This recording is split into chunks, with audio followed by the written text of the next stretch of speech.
You are listening to the MSPoweruser podcast. This is episode 50, recorded Thursday, June 1st of 2017. Each week on this podcast, we discuss the latest news about Microsoft, including Xbox, Surface, mixed reality, mobile, and of course Windows. Today we're going to dig into some Windows Insider snafus, also going to dig into some Windows Insider wins, some Snap Skype updates, SoundCloud is coming to Windows 10, Xbox Game Pass goes public, the Lumia 960, and the return of Windows Mobile. My name is Vernon E.L. Smith, and I'm joined as usual by Andy Bennett. Hi, Andy. How you doing, bud? Hey, I am doing pretty great, especially as we realize that this is episode 50, meaning that we have just 2 weeks to go until the 1-year anniversary, and because we have not missed a single week. I don't think so. Yeah. There was 1 week where I wasn't here, but I mean, aside from that, we have had a perfect record getting this stuff out on time. I thought I missed a week too, but I don't know who did you have someone cover for me? Or you have been on every single episode so far. I mean, there was 1 week where I had to go out because of family crisis going on, so Aaron Hall stepped in, but aside from that, it's been pretty consistent. Yeah. And we usually record on a Thursday night. That's what we're doing right now. Occasionally we record on a Friday morning. But we try to keep this about as relevant and as near to the end of the week as possible. But then again, as soon as we say that, we'll have some big thing happen on a Saturday, and it, won't get to touch it till the next week. But that's the way it works. Yep, that's just the curse of schedules. Yeah. Well, we have a few things to cover, but they are big things, in my opinion, and we're going to dig deep on some of these. It's been what we would kind of think of as a slow week with a number of items, but like I said, they're pretty substantial, some of these. Yeah. Andy, so there's a new build, basically. Andy, yes, tell us about this new build. Tell us about the builds this week. Alright, this week we were supposed to be getting some regular old builds. They were going to be around 2 weeks old.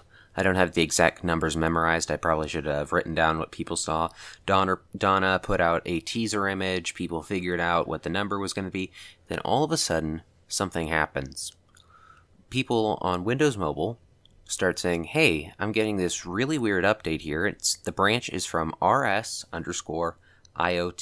Which, of course, that's the Internet of Things branch, and it is worth noting that the Internet of Things branch for Windows 10 Mobile is just a branch of Windows 10 Mobile. It's not going to turn your device into an Internet of Things device. Your phone would technically be fine. However, to run it, you would have to be using a test device that would be from Microsoft themselves, not just any phone. And of course, in most cases, this would mean that the update would fail to install. But if it did successfully install, like for example, my friend Michael West, he actually had it install successfully, and successfully with air quotes. Because if this build were to install on your device, it would force it into a boot loop. And the only way to get out of that would be with the Windows Device Recovery Tool, WDRT for short. And that was spooky, but then it got worse. Originally, this was just fast ring, then it was slow ring, then it was release preview, and then it was even production that people were seeing this in. However, in production, it probably would be impossible for it to install whatsoever, as in production you would need certain certificates to get any flights. Release preview is a different story because, as far as I can understand from what I've heard, it seems like there's, two different types of flights. You've got release and you have insider, and you need to be signed as an insider to get a successful insider flight installed on Windows Mobile at the very least. Not 100% sure about desktop, although it's likely that it works exactly the same way. Then things get even more interesting, as this one, for most people it wouldn't install, and for those who did, it completely wrecked their device. That was bad. But then something happens to PC, where a build that is from an internal ring called RS Edge Case gets sent out to every single 32-bit version of Windows 10. Running the Creators Update at the very least. And again, I'm not sure how many devices this installed on successfully.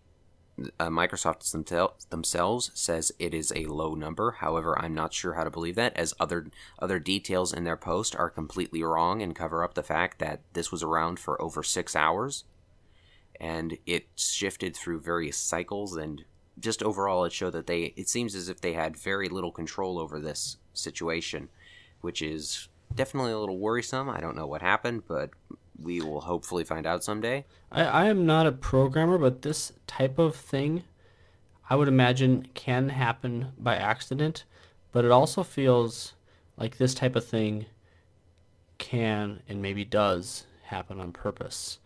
I'm getting that kind of vibe here. This is very odd. I'll just maybe leave it at that unless you want to add to that. I don't want to go into conspiracy theory zone. However, I will say that this doesn't exactly seem like it's just a usual software error. I mean, this is just bizarre, the way that it happened. We'll go deeper into more of it as we go on, but like for mobile at least, it cycled through multiple multiple branches. There were builds from, aside from RS IoT, there were also RS devices and even RS Xbox builds getting sent out. And I saw one screenshot that had build from all three of those branches. Each one is an available update, and that is not how the flighting system is supposed to work. I can assume that potentially maybe someone was working on an update to the flighting system, and maybe they forgot a comma here or there, or maybe someone with malicious intent decided to get in there. Maybe a disgruntled employee who had a poor performance report or something like that. I mean, we saw that happen years ago with Alex Kibkalo when he decided that he would start leaking Windows 8 stuff to Kanauna, which that's a story that I'm sure quite a few of our listeners will remember, but if they don't, I mean, I just kind of said it right there. He started leaking stuff to Kanauna. Kanauna put it up on his website, and all sorts of Windows 8 stuff was sent out with a ton of rainbow-colored watermarks because of that. Eventually, those two were caught because they were sharing this stuff over SkyDrive as well as Outlook. But, it's proof that this stuff can happen, where you have a disgruntled Microsoft employee who says he just wants to start causing some havoc for the company that he's sure he'll be fired from anyways. And I don't necessarily believe it is that. However, this entire thing is just so suspicious and bizarre that I would not rule out a malicious human intent area on this. Anyways, though, as I said, this went through multiple rings on multiple branches. I made that same mistake twice. Multiple branches on mobile. But for PC, and this was only on 32-bit versions of Windows, on all rings, you would see a build from RS Edge Case. This build is build 16212, and it contains some certainly interesting changes, among other things. For example, it includes the start of bringing the Windows Phone keyboard to the Windows desktop, which I rejoiced in joy with joy. Yeah. This is a big deal. I'm happy for this. Yes, I have actually gotten my hands on this build. I have spent some time playing around with it. I know Mahidi has as well. And some of the things that you'll find in there are pretty interesting. Like, for example, the first thing you'll notice is that the start menu has a balloon on it, and that is basically an indication that it's not normal. It's a developer build. That's kind of their indication of, okay, this thing has some different stuff in it. In previous times, I'm trying to remember which build it was. I think it was either early RS3 or early RS2, where the start menu had a coffee cup icon on it for one or two builds. And that was just there. It's an indication of, okay, something's different here. Same thing goes for back when the lock screen was getting changes done to it all the way back during Threshold 1 development.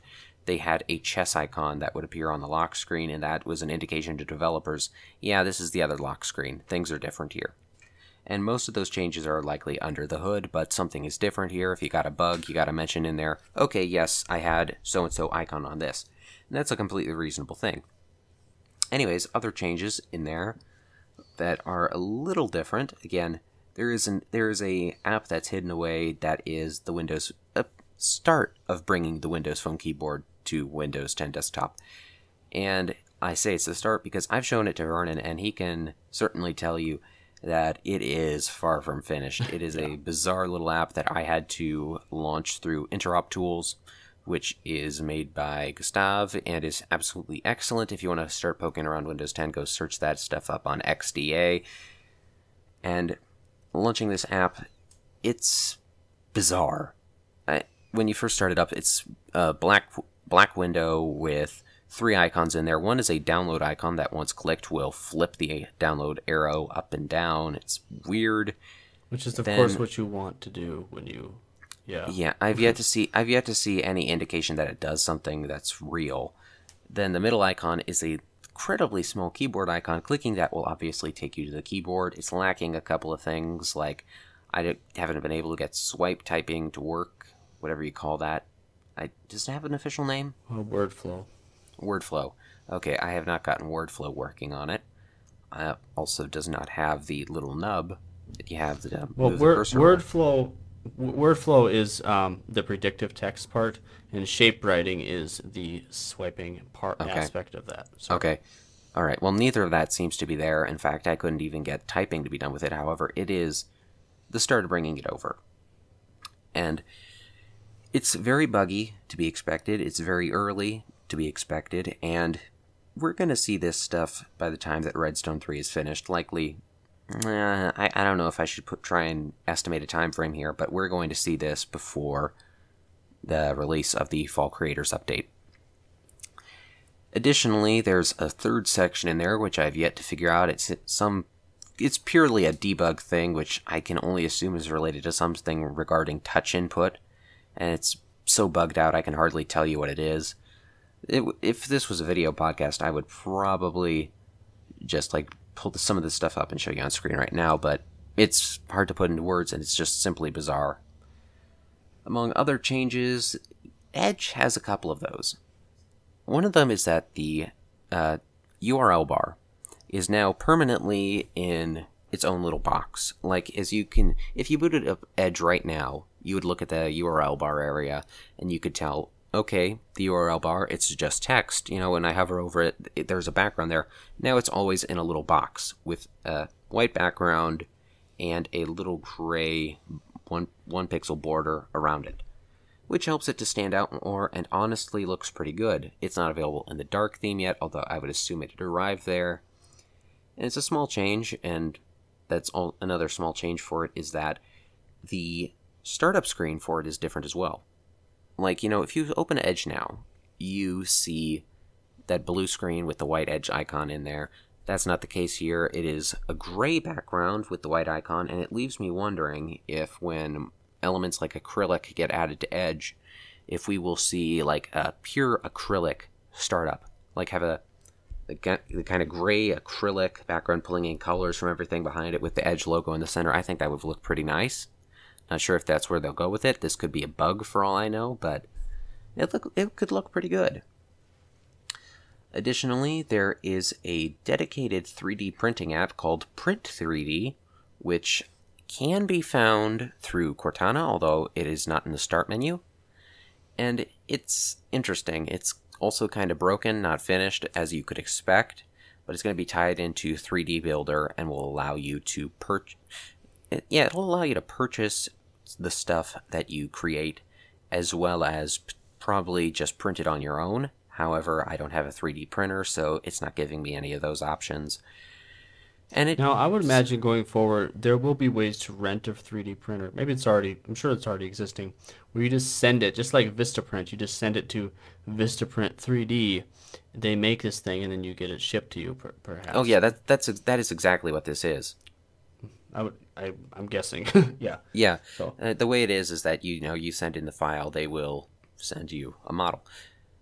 And that's going to be a really handy thing to have. I think there is some sort of form that already exists in the Creators Update as it is. However, this is a dedicated app for it, not just built into something else. And it's a pretty good looking app too. I don't think I sent Vernon any pictures of it, but it uses acrylic very well. The Creators Update and the Fall Creators Update, really, the 3D part that they focus on is the virtual 3D, as far as sharing a video that has 3D elements in it, and so on and so forth. And so we haven't seen so much of that virtual 3D moving to physical, literal, put in your hand. But of course, this is that bridge, and I think it's great. I don't know what else to say about it. I like it a lot, although really part of that is just the fact that I like how the app for it looks. Well, there's a lot of value there too. And then also, there's a video personalization section in settings, which seems interesting. However, the second you try to do anything with it, like for example, if you go to open it, of course, or even if you try to pin it to start, the entire settings app will crash. There is likely no content on that page whatsoever at this point in time, which is, of course, why it's completely broken. But it's definitely going to be interesting to see what that is. And I don't know if it's related to recording, to playback. We got no information other than there's a video section that's going to be headed into settings. So these they all look like great features. There are things that we want, but we do not want this build just because of how just foobarred it is, or whatever you want to call it. It's bad. So Donna Sarkar has responded to this about 7 or so Pacific time Thursday night. She tweeted out something about we are continuing to work on our build release situation. I would call it more than a situation. She says, for non-insiders, you might see the build being offered, but it will not install. It's been installing for non-insiders, right? I've not seen any confirmation of a successful install yet. However, okay. I have seen it's been messing with it. What I mean, I've seen people attempting to. Well, rather, I've seen PCs attempting to download it that are not on Insider whatsoever. So they might attempt to download it. That does not necessarily mean it will install. They might need different certificates for that to happen. However, anyone who is on release preview might had a high chance of getting it successfully installed. Yeah. Needless to say, the builds have been pulled at this time, and they're probably just going to start fresh next week or whatever. Yeah, that's exactly what's going to happen. They put out another statement, which that statement does play this stuff down, saying the usual things you'd expect. Only a small subset of people had these installed successfully, and that we handled this very quickly, which they did not handle it quickly. It was up for over 6 hours, as I said previously. This was handled incredibly slow. The issue continued to snowball, and that's quickly, apparently. However, again, they are going to obviously play this down. They are a corporation. They have business interests to protect, so I probably shouldn't expect 100% honesty here. But, whew, boy, this was a mess. Yes. Well, speaking of a mess, except this wasn't. This was kind of cool. The Lumia 950 was a goodish phone for a decent amount of people. There was no successor. People waited on it. People are still using the 950, but they moved on. Some people are moving on to the Elite X3 if they want to continue running a powerful Windows 10 mobile device. Well, what has been leaked recently was the prototypes for Lumia 960. It makes sense. It was the next one. Now, I'm not surprised at all that there was something in the pipeline for this. This is just wise for Microsoft to do.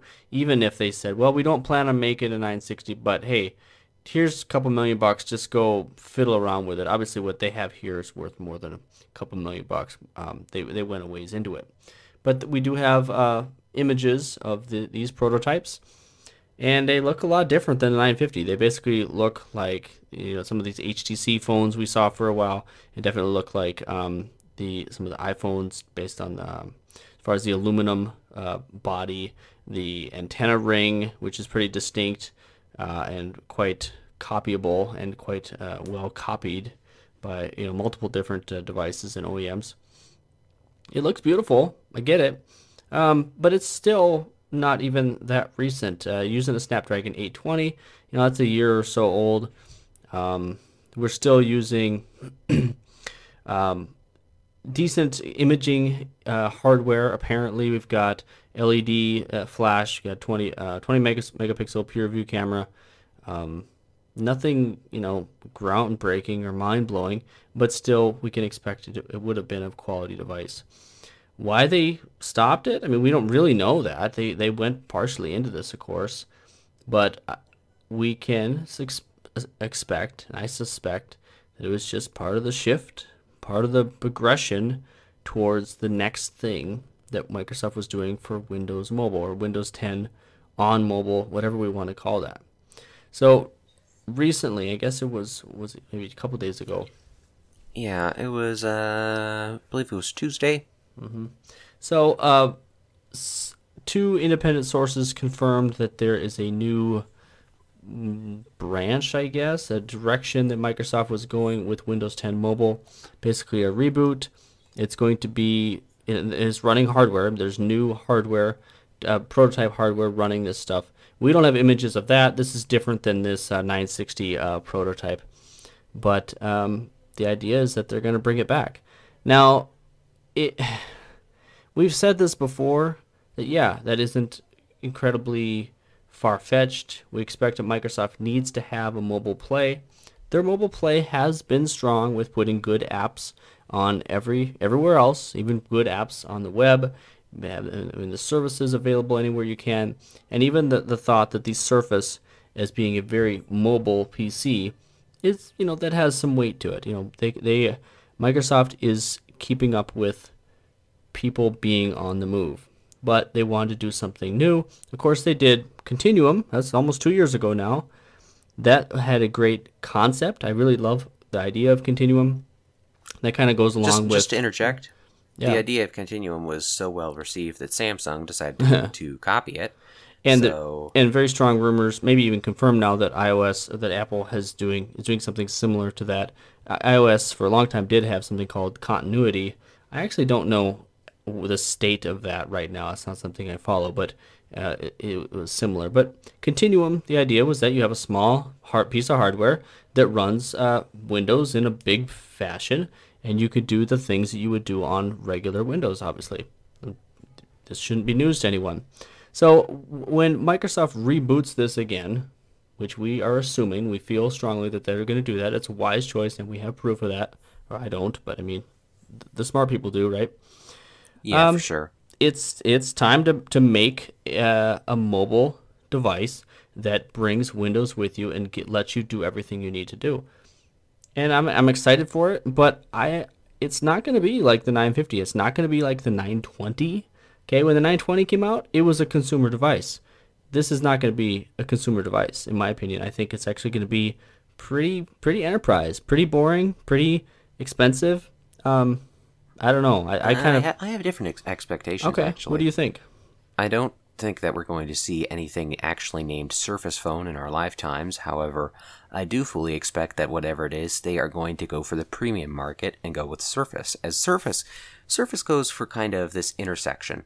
The Surface brand is used on devices that you'll find, people who are either college students, even some high school students and families that are well enough off, people like you and me, and you've got enterprises buying these things as well. I mean, the Surface devices are excellent premium devices for just about everybody. And Microsoft can easily market something to the enterprise and to the, not necessarily the average consumer, but a high-end consumer at the same time with the Surface brand. And it makes literally no sense for them to throw that away. Well, so, I as I've been referring to this, I've been talking about the operating system, Windows 10 Mobile or Windows 10 on mobile or Windows 10 Lite. They wouldn't call it that, but something like that. Or just Windows 10 on a smaller device. And I agree with you, Andy, that this will be a Surface device in the Surface family. It has a strong name. It makes sense. I mean, I get that. It does. Surface Phone, just like you said, they're not going to call it that. That'd be really, really stupid. But we've heard Surface Pocket, something like that. I don't really like that name, but we get the idea. It's supposed to be a smaller PC that can replace your old, outdated, I should say, becoming, and how do I say this? The smartphone will be going away, and you don't want to be one of the last using a smartphone. Obviously, we have many years before this is gone, but that's, if that makes sense.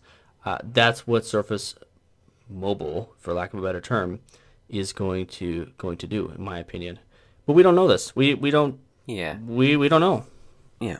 And really, though, I am interested in seeing what the operating system is going to look like. Brad Sams has mentioned that it's going to have different designs and stuff. And when you look at Microsoft's Fluent design system, it makes you really wonder what they're cooking up, because it's definitely going to be interesting. Yeah, and I just, again, to bash on Fluent again, it doesn't feel like something that is very worthwhile. Fluent doesn't seem like it's going to be I shouldn't say that isn't worthwhile, but if it's compacted into a small screen, it doesn't feel like those elements are going to be very impactful. They're going to be basically eliminated or trimmed on a small device. Now, they're not going to be hamburger menus at the very least. Yeah, that's true. So, like for example, if you are to compress the current Photos app down, actually, the Photos app is already changed up on Windows 10 Mobile. That when it got that pivot design on PC, the phone design changed as well, didn't it? It did. Yeah, there were a few different changes in there. I should pull that up right now. I know it's changed, but I don't actually remember. And movies and TV should be changed as well. So, I personally, I find it really safe to say that it's going to scale down pretty well. I mean, what we're seeing here is that, we're not seeing hamburger menus as much. We're seeing designs that are more about having the pivots, which is perfectly fine by me. Which is very appropriate for a mobile device, in my opinion. Or yeah, smaller touchscreen device. Yeah, and you look at stuff like, Windows Phone 8.1, which I still consider to be the best design for a mobile operating system ever. Yep. Which, sad we moved away from that, but, Microsoft, they wanted to change things up. But now we're changing things up again, and I think we're heading in the right direction. Well, speaking of changing things up, maybe or maybe not in the right direction. Just old man yelling at the kids on his lawn at this point here.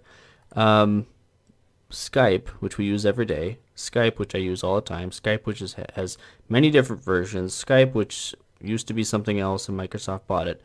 Skype is now copying Snapchat, just like everybody else, right? You want to be a cool kid. Am I really surprised? I know. And, I'm going to stay ultra positive about this. I will try. First of all, it is a minimalist design. All right, I can get behind that. Quick access to camera and search functions. That's fair. Windows Phone had, other operating systems for many years had quick access to search. That's valuable. You had quick access to camera, of course, with a camera button, which Windows 10, whatever, you get the idea. But it's like Snapchat. There are color transitions, gradients, which are not my thing, but what's really interesting is that they are disableable. Is that a word? You can disable them. One concern is that the app is beautiful for normal flagship devices, which are of large screen, usually 5.5 to 6 or whatever inches. And if you scale that down to smaller devices, it really doesn't leave that much room, and it scales funny and just not quite a great layout for that. So the new Skype experience. How many Skypes have we had? It's not even worth trying to figure it out. We got too many. That's all that counts. Yeah, for sure. But it is rolling out. The new one is rolling out to Android now. I haven't used it yet. I don't even know where my Moto G is. Oh, actually, there it is. Wow. It is rolling out to Android now, and it will be coming to iOS in a few weeks. I want to play around with it, obviously, and you can check out the site. There's there's a little quick video that shows watching a band or something, and you can listen to what the music is. You kind of like what is it, Shazam, which of course Snapchat has that feature in there.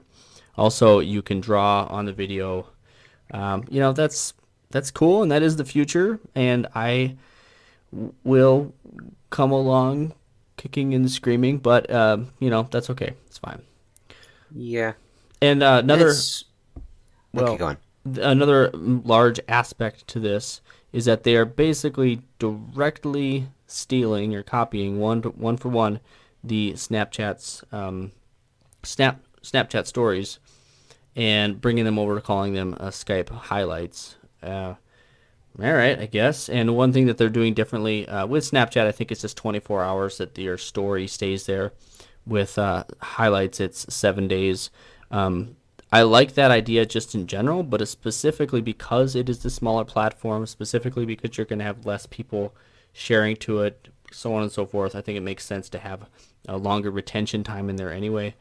Everybody likes this. Everyone likes this type of Snapchat thing, Snapchat stories. I still don't see the point. Everybody, WhatsApp is copying it, Facebook's copying it, Instagram obviously copied it and did better at it, apparently. You get the idea. Hey, Skype, go for it. Do the same thing. It's just jump on the bandwagon. In 9 months, the new trend will come around and they'll try something new. Well, I'll just say 18 months. This will be onto a different UI anyway. So, at the very least, I can say this is probably just like Karma's revenge for Snapchat's treatment of Windows Phone. Yeah, I suppose. So that's one app that Microsoft owns that is getting updated to a new UI. But there's one app that Microsoft users have wanted on Windows 10 for quite some time, and it's finally coming. Andy, what do you think of this? Right. So SoundCloud has put out an official Windows 10 app that is available as a beta on both the Xbox One and Windows 10. Well, obviously it's going to be on Windows 10, but you get the idea anyways. And this is excellent looking. I mean, it is not probably the best user interface for PCs. I've played around with it, and it isn't too fantastic there. It's very big. It's kind of spread out, but on consoles, again, like the Xbox, is perfect. It is a fantastic user interface that's just great on TVs, because being big with these types of apps, it works best in two places: TVs and touch devices. And this is really more of a TV user interface anyways. You see this kind of pivot design that's almost identical to what the Xbox One uses already.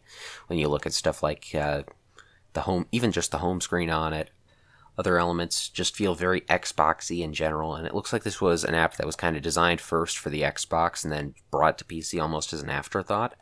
But it's nice that it's there regardless, as it's a good looking app. And Windows 10 has a lot of good-looking apps, even without Fluent being in its prime yet. I mean, Groove Music is kind of Fluent's test bed, but it is a fantastic-looking music player.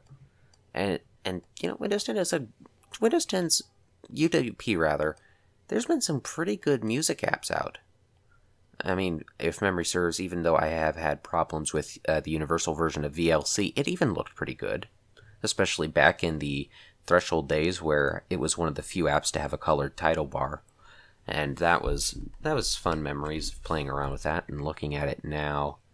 Actually, I don't think I can even see it. That's bizarre. Oh, there it is.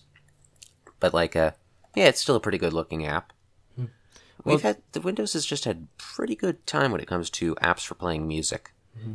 And I do think it's worth noting that the Xbox One version of SoundCloud, I'm pretty sure that also has support for background music, so that will be real nice to play around with. I have got to try it out there on my Xbox. However, it's also worth noting that for whatever reason, this is technically not the same app on each platform, as if you go to download the Windows 10 version in the store and get it on your Windows 10 desktop, you're going to have to go search it up in the Xbox store again instead of just going to your ready to install section to download it there. And I don't get why this is the case. Certainly seems pretty weird to me, but that's just how the cookie crumbles, I suppose.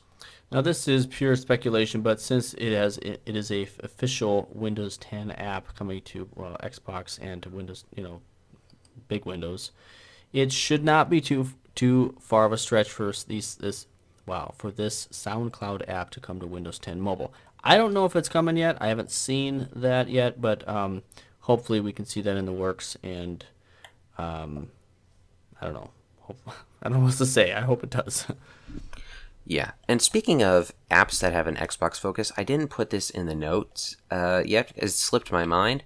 But Microsoft Garage, who often builds apps for iOS and Android, they actually put out a native Windows app, and it is one that is pure. Whoops, I bumped my microphone there, but it is purely for the Xbox One. But it is a great looking app, and it's called Your News. Yeah, that's the name. Sorry, I just kind of blanked there, and it gets curated video content from MSN, brings that to the big screen, and it is really, really nice. You get to customize your sources, your, just the type of content you're interested in. You get to casually browse through there and switch between news videos about all the different stuff you're interested in. Like, for example, you could say, okay, I'm interested in science news. Give me a science and tech section. I don't care about stocks. Take away the money section. Give me stuff that's about television shows, and you can just go casually push the shoulder buttons on your controller, go browse through different videos, maybe go ahead 30 seconds, back 10 seconds, jump around the video as much as you please, or jump through different segments as much as you please, and enjoy all the stuff that's relevant to you.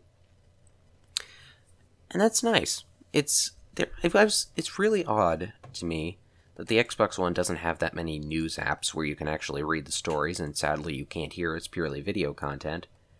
But it's still pretty good. And I do think it's also worth mentioning at this point in time that the video-focused news apps on the Xbox One are also really good.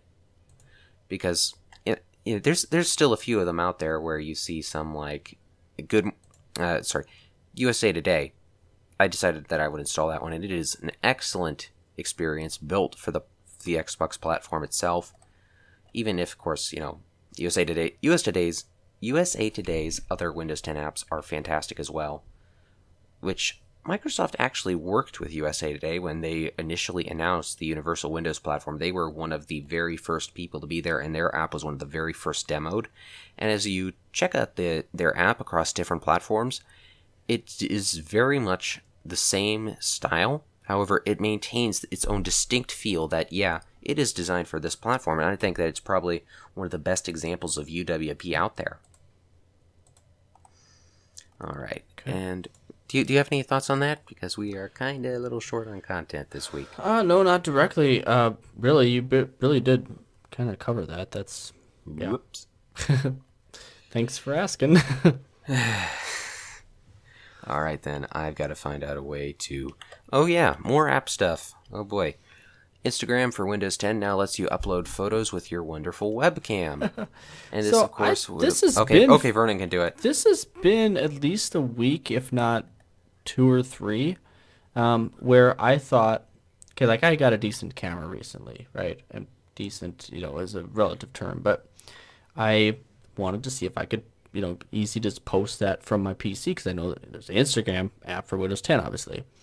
So I pull it up, and I think I'm going to share, from an image, you can use the share icons from the Photos app, and Instagram is available, so you can hit that, select that to share to, but you can only go to the messaging part of it. You can only send it in a direct message. Well, that doesn't make sense. So I'd go to Instagram itself, see if you can add a photo. You cannot pull up from gallery or anything like that. It goes right to your webcam. So, Andy, you don't even use a webcam, but I use a webcam, obviously, or sometimes, and I cannot think of a single image I've taken with my webcam that I want to put on Instagram. Heavens, no. Now, obviously, there's people that have a cooler looking office than me, but really, like, this is just lame. It's just lame. I understand that they want Instagram to be mobile. And they also want to, throw desktop users a bone. That's fair. But I could have sworn that you could add an image directly from the Instagram app, the Windows 10 Instagram app. This would have been a while ago. Maybe it was just a dream I had. I don't even know. But this is what I recall. And obviously it has changed to now you can take an image with your webcam. Now, to be fair, you could probably, many people could, it just connects to whatever camera app you have, camera device you have to your PC. So technically you could hook that up to any other camera and take a real image as long as it's connected to your PC. Now, to be reasonable, to be fair, you could be running this off of your Surface, and you could have that mobile PC holding it up in the air at a 6th grade choir concert, taking images of your kids. So please, people, don't do that. Tablets are not for images, but if you're so compelled, I guess it's a free country. You can do that.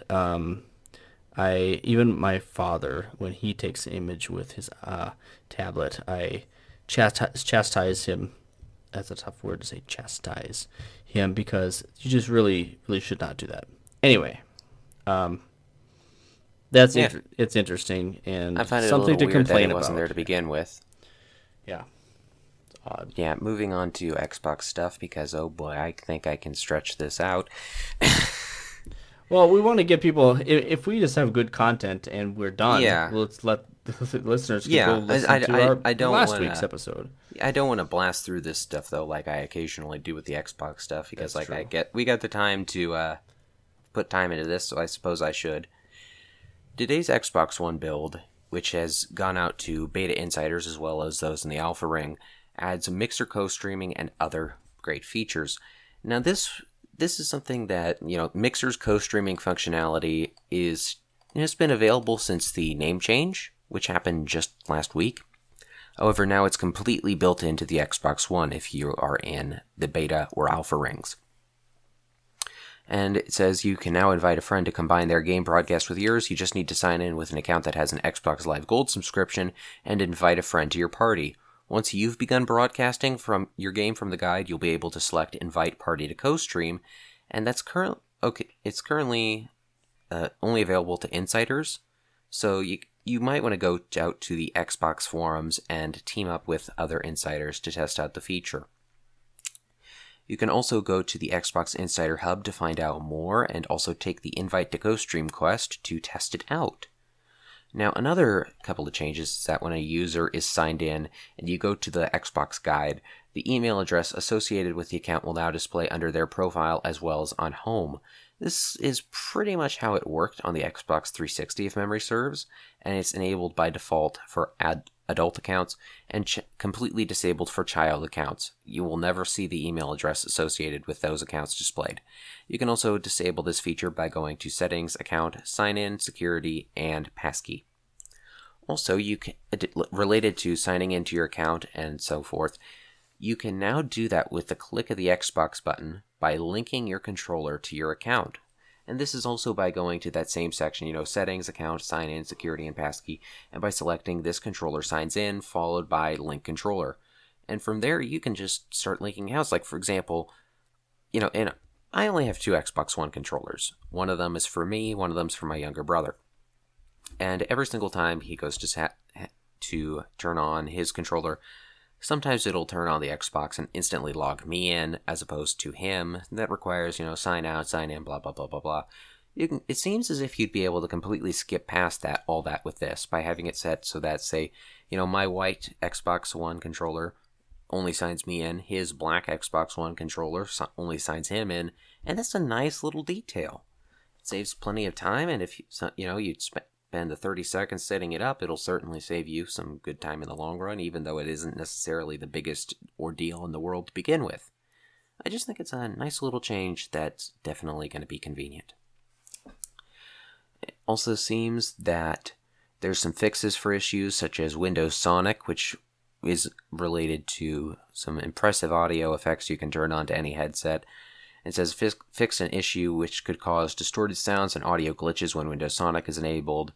Fixed issues causing Skype UWP to crash. Fixed issues with Mixer and Virtual Keyboard losing focus during it. And also fixed... Oh boy, excuse me, my phone just went off. I forgot to silence that. Anyways, when switching games while broadcasting with Mixer, the stream freezes and doesn't allow the user to close or restart the broadcast, and the workaround is to just restart the console. So you might want to hold off some streaming stuff, even if there's some new features added to that. Because, let's be honest here, having to restart a system is never fun. Restarting it on your own, that's perfectly fine, but if you have to, that makes things a little worrisome and annoying. Additionally, Xbox Game Pass is now available for all Xbox One users. Last week, it became available for Gold members only. However, now everybody gets to join in the fun, and there is a 14-day trial that is available with complete full access to the entire catalog of games, full game downloads, unlike Sony's PlayStation Now solution, which, as I've previously mentioned, is overpriced and underpowered. It's full downloads instead of streaming, meaning that you are going to get the best possible experience. It's just like you own the game through any other way.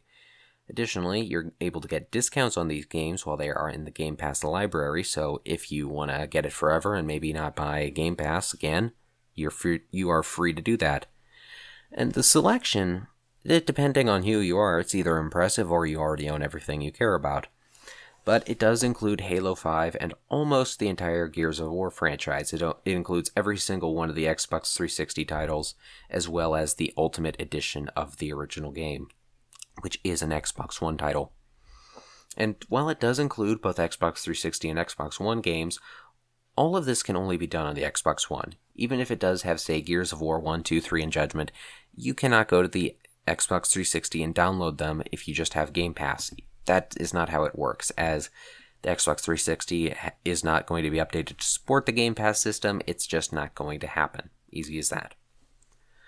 Additionally, it seems that Middle-earth: Shadow of War has been delayed to possibly coincide with Project Scorpio, or at the very least move closer to its release. And it's been delayed until October 10th, which is pretty close to the earliest date that Scorpio could release. I believe it was Jez Corden who mentioned on Twitter that there's the certification for Scorpio games. It's October at the earliest. And he personally expects release around November in that area, which I also think is pretty plausible.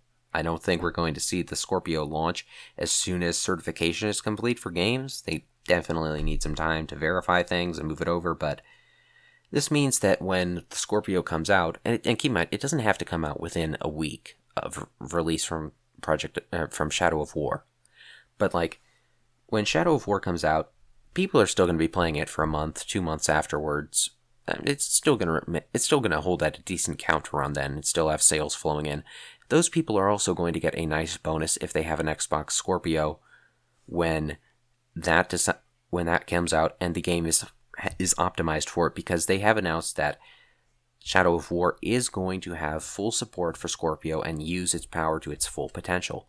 So it kind of makes sense to move it closer so that like people actually care more about the game when Scorpio comes out. Because again, then it'll have more coverage, etc., because it hasn't just been out and kind of on the ground like a dead fish or whatever. Like, for example, if we were to say that it came out in, next month. If it came out next month and Scorpio came out in November, all the hype would have died down by then. But this still allows some time for that hype to stick around and stay in people's minds, and for the game to still be fresh around with people still buying it every week at full price. And I think that's about it. Mm-hmm. All right. Well, thanks for listening to another episode of the MSPoweruser podcast. We've almost made it a year, as Andy mentioned at the beginning of the show. So make sure you follow us on Twitter, MSPoweruser. That's pretty simple. You can follow the site. All our news we get from the site itself, MSPoweruser.com. There's a lot of great content there, obviously. We try to hit the top stuff of the week that caters to everyone, but there are definitely a lot of good focused areas in which you can dial right in if you just want to focus on Windows Phone itself, Xbox, Surface, HoloLens, all those different things. You can dial in that way.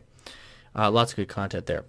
You can follow us individually on Twitter. I am on Twitter at VernonEL. Andy's on Twitter at FusionFan45. As far as the podcast, make sure you subscribe to us using your favorite podcasting app. And, we don't really ever say this, but you can give us a review, but even more so, let your friends know about it. Tweet us out, say, hey, that was a good episode, or say, hey, that was a horrible episode. Let us know what you think of the show. Let your friends know. If it's valuable to you, it's probably valuable to someone else.